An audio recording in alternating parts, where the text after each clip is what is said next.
Hello, rejects!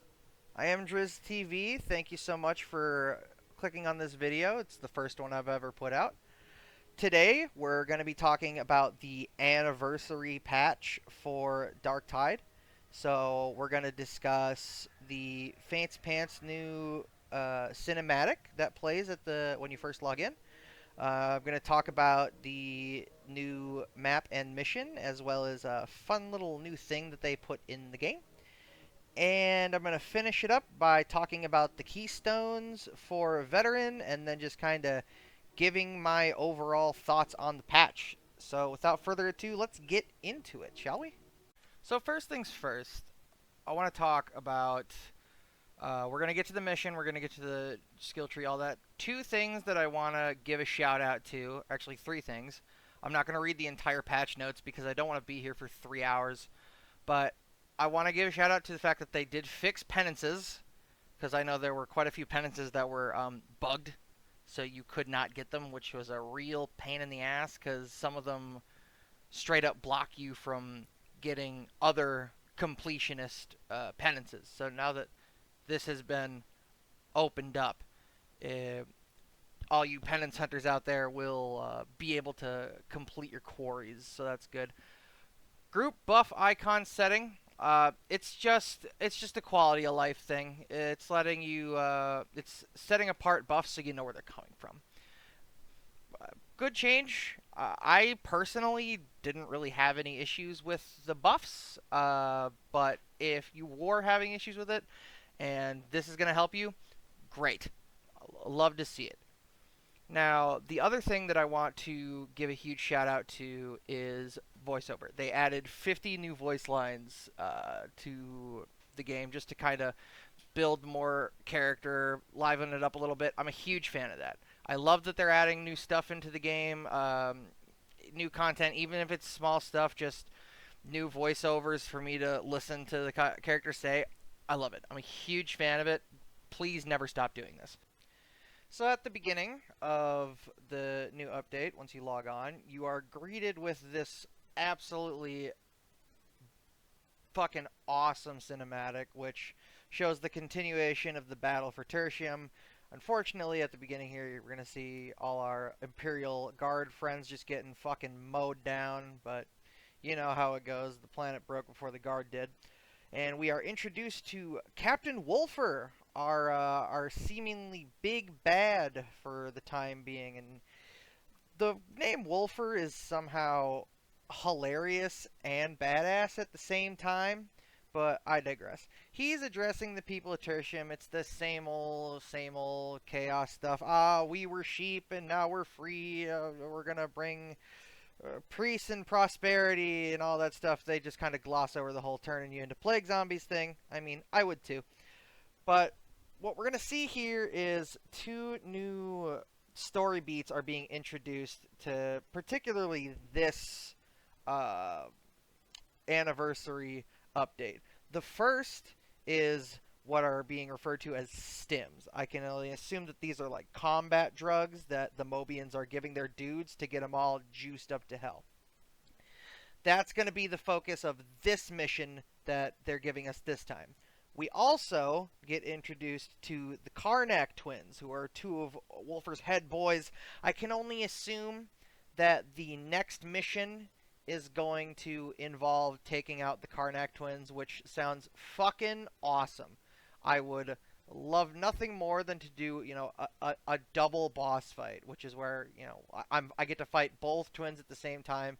It opens up opportunities to have to, play up with your teammates and really kind of get stuff down so that way you're not getting shit on by two bosses at the same time. I'm a big fan of it. Now, the mission itself is really fun. It's difficult, especially in Heresy and Damnation on Auric levels, but as it sits, I'm honestly a fan of it. We are getting to see new voice actors. We actually get the ship mistress, who is not in this clip, but she was in the first one that I played. Upcoming here is actually something they added that I really like, which is the breach. Now, it's not anything super special, but it adds a little more flavor to the mission itself. And from the breach point, all fucking hell breaks loose. Because it's not like just a couple people are responding to you. Every fucking Mobian in the system just heard you break down a fucking wall, and they're on their way. So it's a big, rush, and you're trying to get through. You're trying to fight off the Mobians so you're not getting completely surrounded, and you're trying to move on so that way you can get to the next part of the mission. Now, the next part of the mission is getting the Cipher Ident key so you can get further into the Carnival. It's not overly different from any other events where we're getting Cipher Idents or just trying to get, access to certain areas. The one thing that is slightly different that I was actually a big fan of is that there's no interrupts. You just have to fight off waves until it's ready, which I loved because, to be entirely honest with you, I hate the interrupts. Sometimes I have a really hard time getting the things to line up, and I'm just, I'm not a fan of it. But this one's pretty cut and dry. After that, it's just moving through the streets of the Carnival to the ending area, which is just a big arena where you are waiting for the ceiling to open, and then once the ceiling's open, you signal your pickup, and then you have to hold out some more.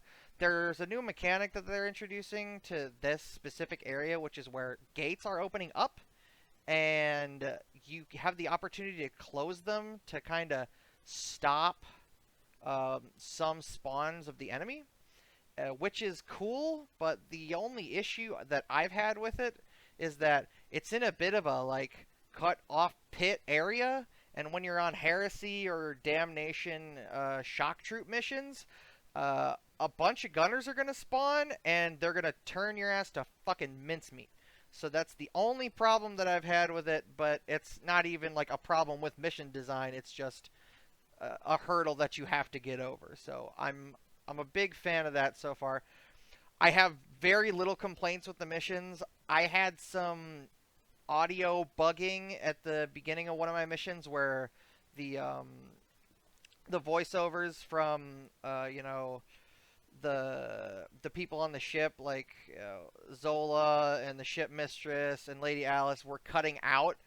But it's possible that it's just my rig, because I'm playing on like a fucking 7-year-old computer that can barely run this game on low quality. So I'm not gonna fuss too much about that.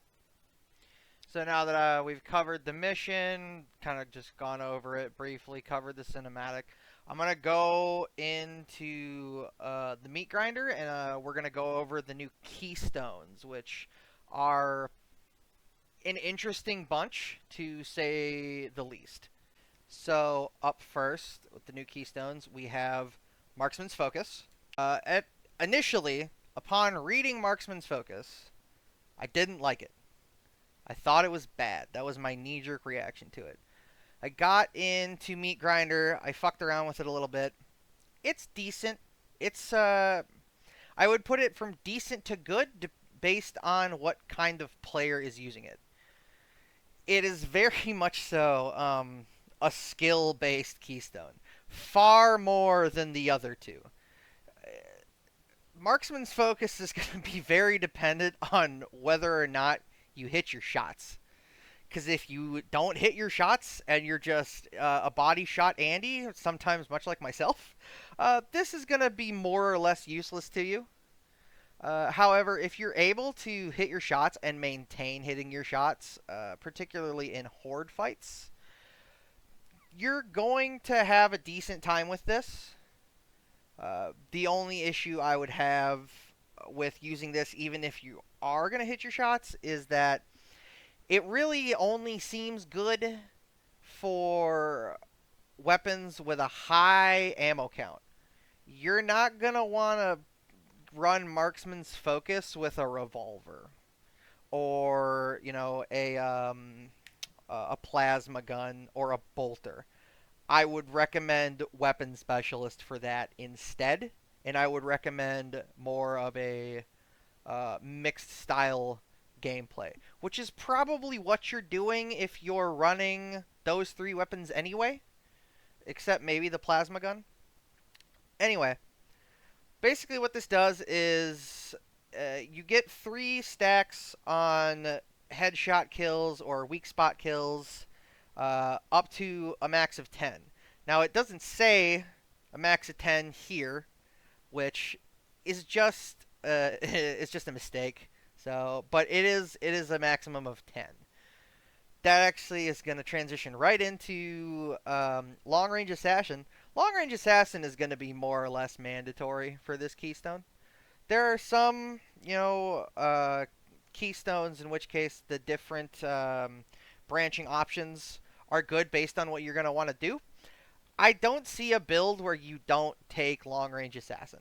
The reason for that is that an extra 5 stacks translates to an extra, what is it, 7.5 times 5, like 40-ish% range finesse power, probably a little less than that, and an extra 5% reload speed, which is good, especially if you're going to be just throwing shit down range with like an infantry las gun. That 5 stacks difference over the course of an entire run is going to make a pretty substantial difference. So you're going to want long range assassin no matter what you're doing.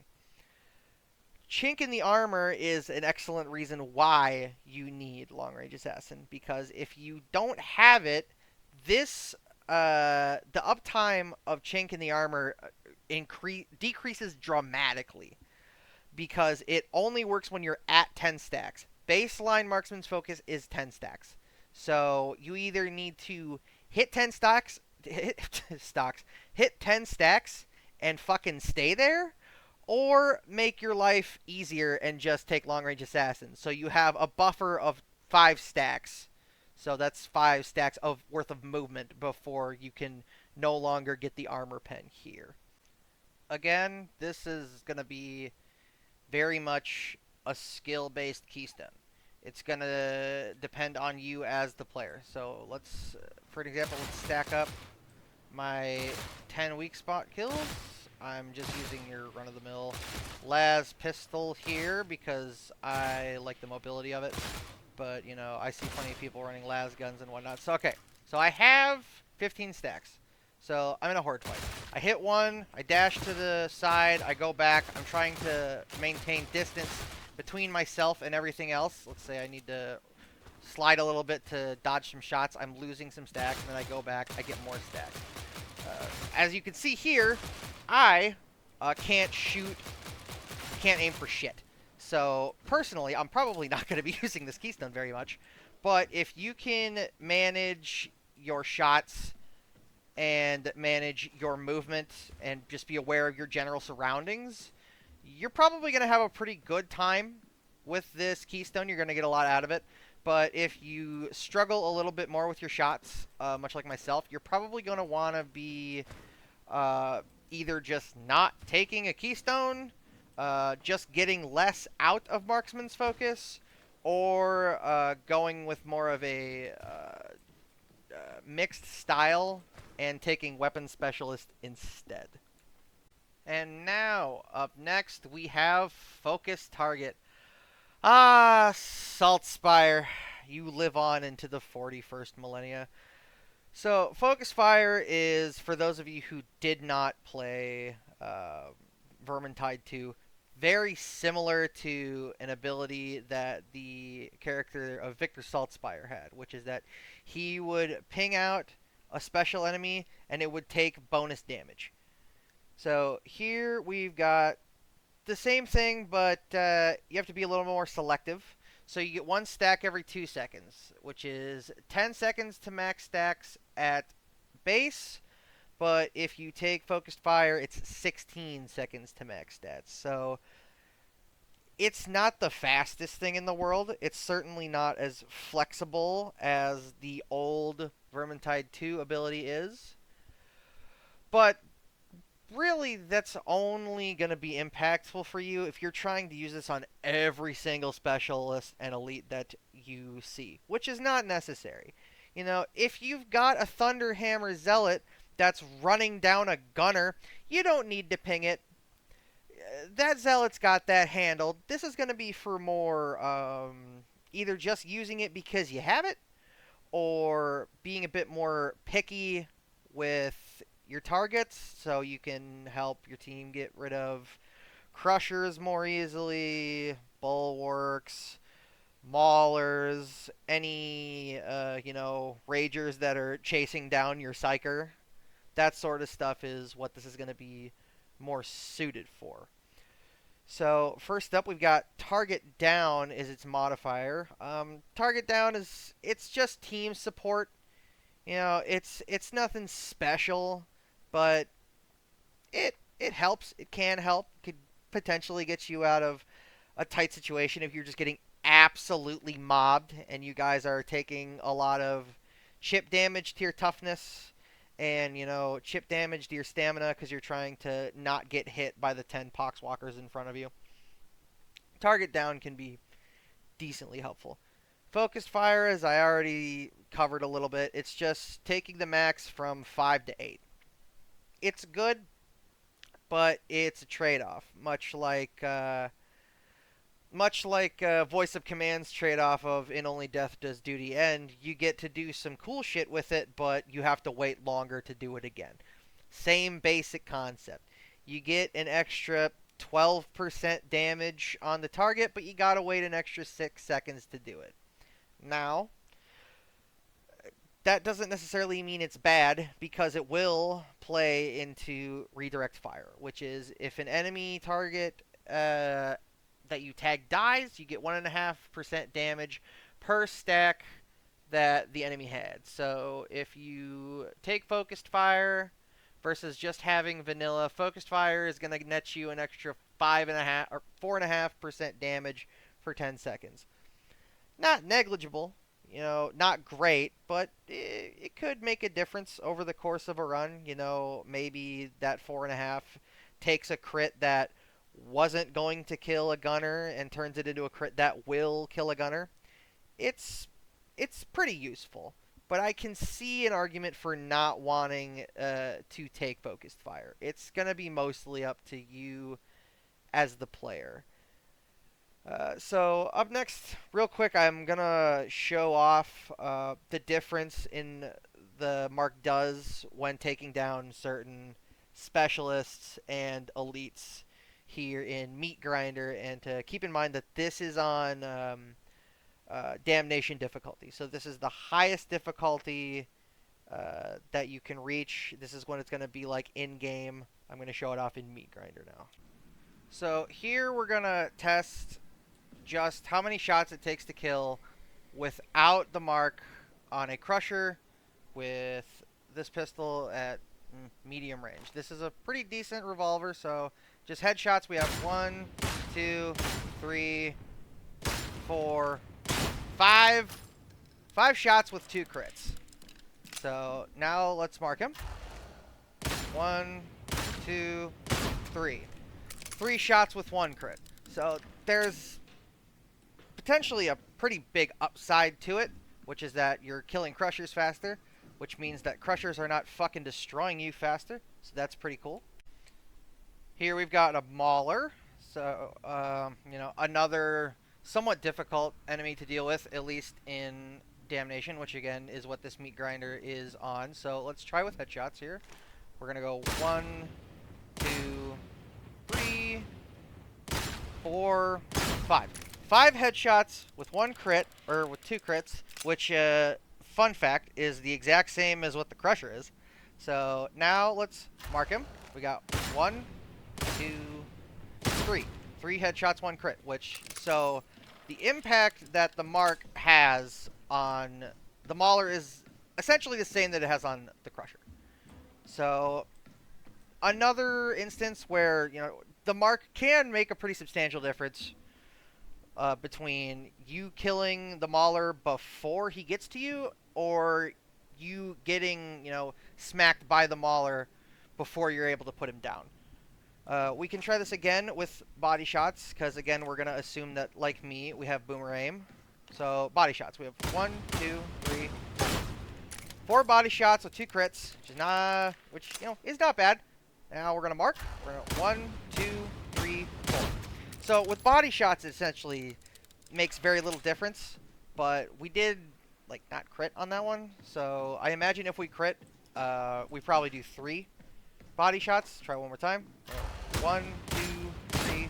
Yeah, so 3 body shots with 1 crit marked versus 4 body shots with, I believe, 1 crit unmarked. So it is making feasibly a bit of a difference. Now we're going to test out what I consider to be one of the more difficult enemies to deal with on Heresy and Damnation, which is the Rager. First off, he's hard to hit because he's a twitchy motherfucker. And second off, in the game, he's not going to be standing there. He's going to be sprinting at you. And a fair amount of the time, there's going to be more than one. So, it's a little bit of pressure put on you. So let's try here. Again, medium range-ish, close range with this revolver. We have 1, 2, 3 headshots with 1 crit. So now let's mark him. We have 1, 2. 2 headshots with 1 crit. So with headshots, if you're able to hit your shots and you have either yourself shooting at it or someone on your team who's got pretty good aim, you're going to start taking Ragers down faster. So now let's try with potato aim. Body shots, we're going to go 1, 2, 3. 3 body shots with 2 crits. Mark. 1, 2, 3. 3 body shots, but that's only 1 crit. So let's try one more time. See if we can crit. See if that makes any bit of a difference. 1, 2, 3. So, might not make that much of a difference. It's kind of hard to tell. Overall, I think the mark is useful.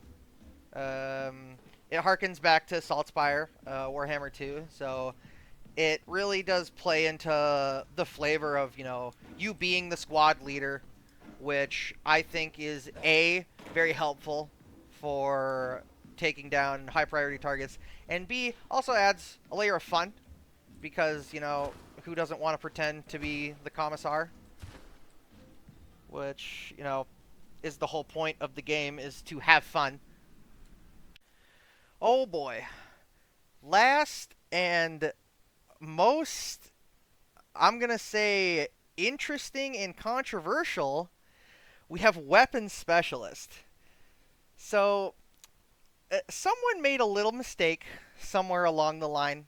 I think this one wasn't proofread quite enough.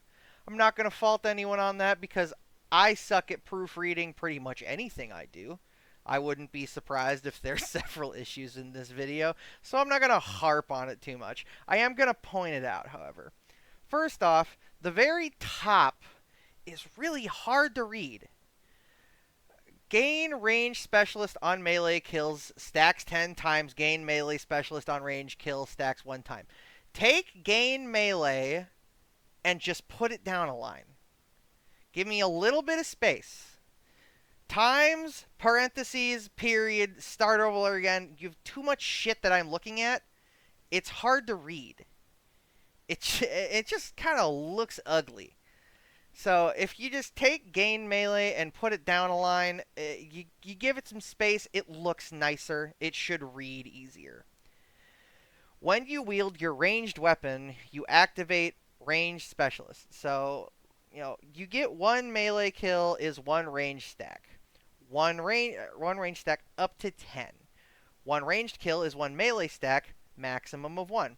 So right there, we have a little bit of a discrepancy between ranged specialist and melee specialist.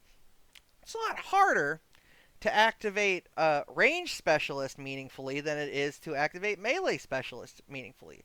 You only need 1 ranged kill and you get 100% usage of melee specialist. You need 10 melees to get 100% usage out of ranged specialist.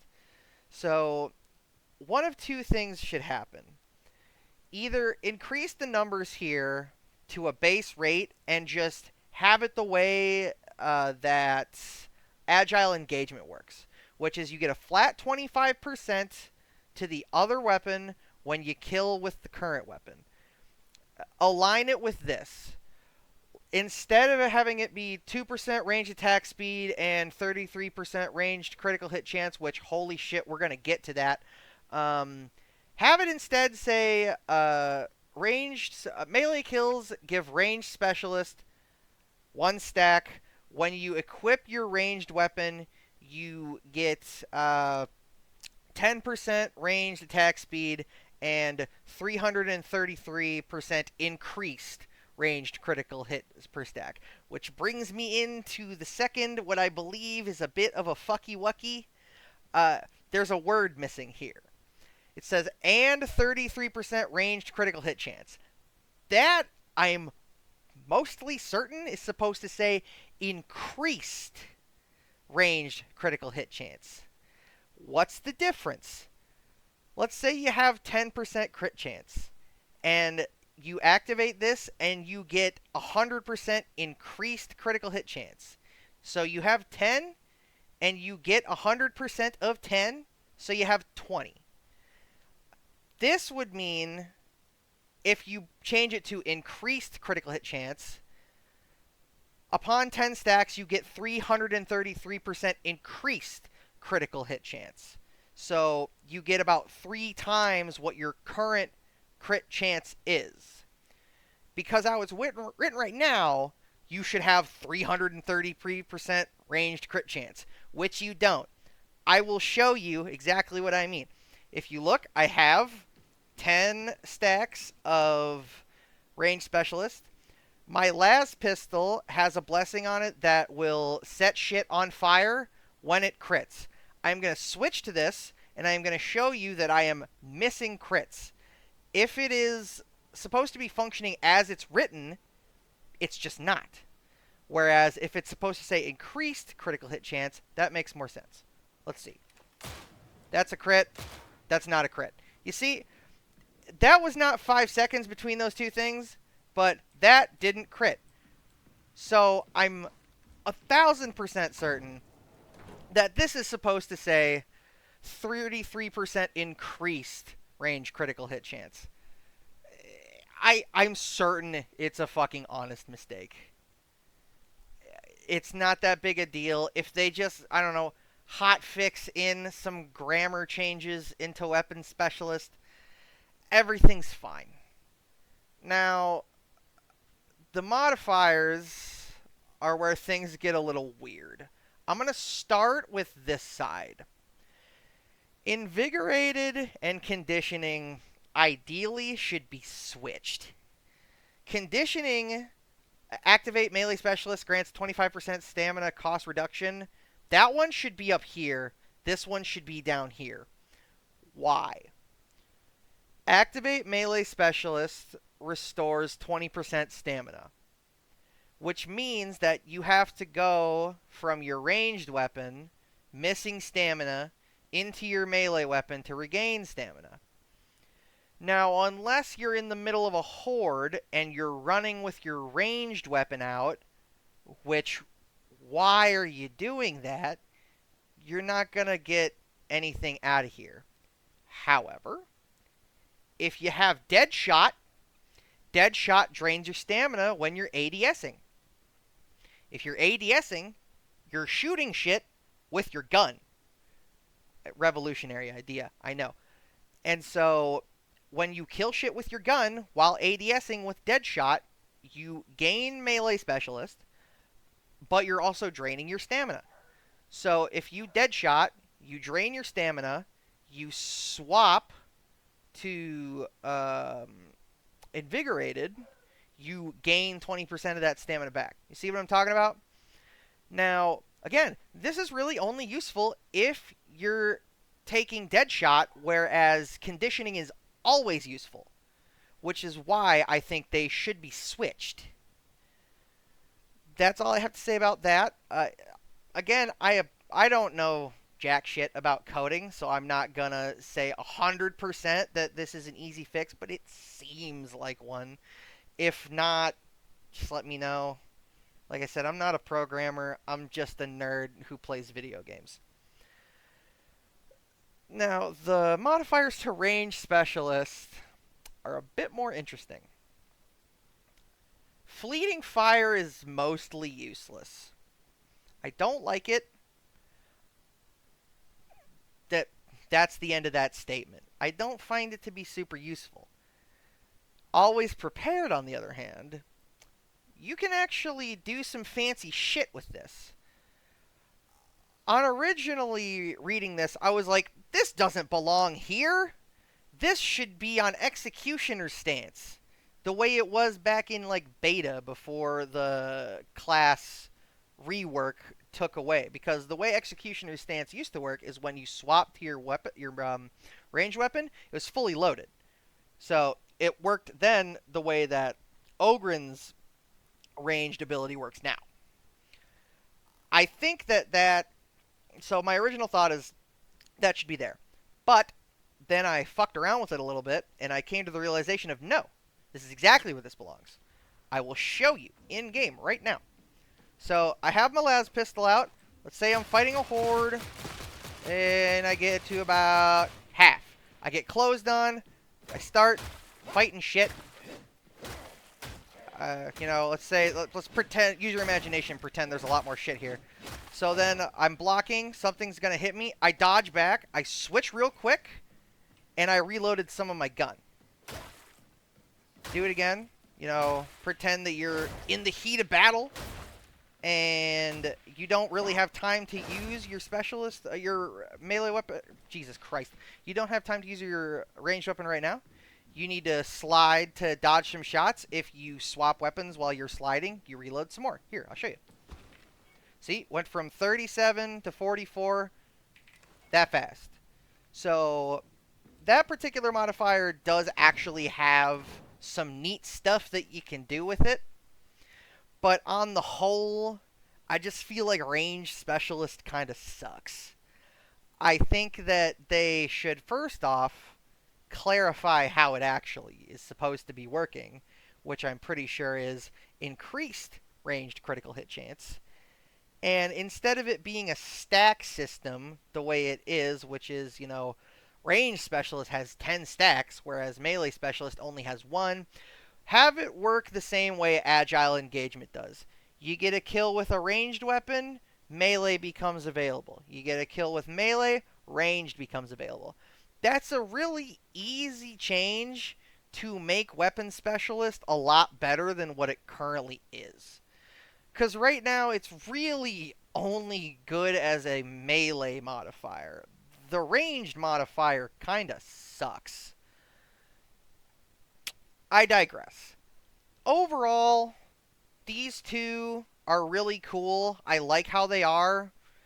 I could see a world where you take focus target from 2 seconds a stack down to 1 second a stack, or maybe a second and a half a stack, but that's just me. I think marksman focus is working exactly fine as intended. It's a skill-based keystone. Leave it alone. Weapon specialist needs a little bit of love, because as it sits right now, it's just kind of fucked up. And it's either not working as intended, or it's not clarifying how it's actually supposed to be working because it's written weirdly. So there we have it for the patch. All in all, I'm very optimistic about the direction that Darktide is heading.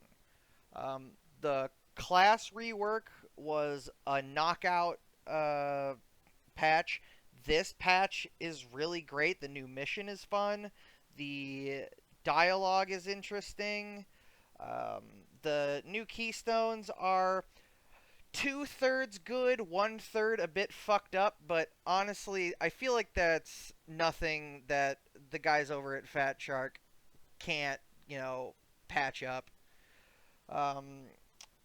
One thing that I wanted to shout out is that Jesper Kide is doing the fucking Lord's work with this soundtrack.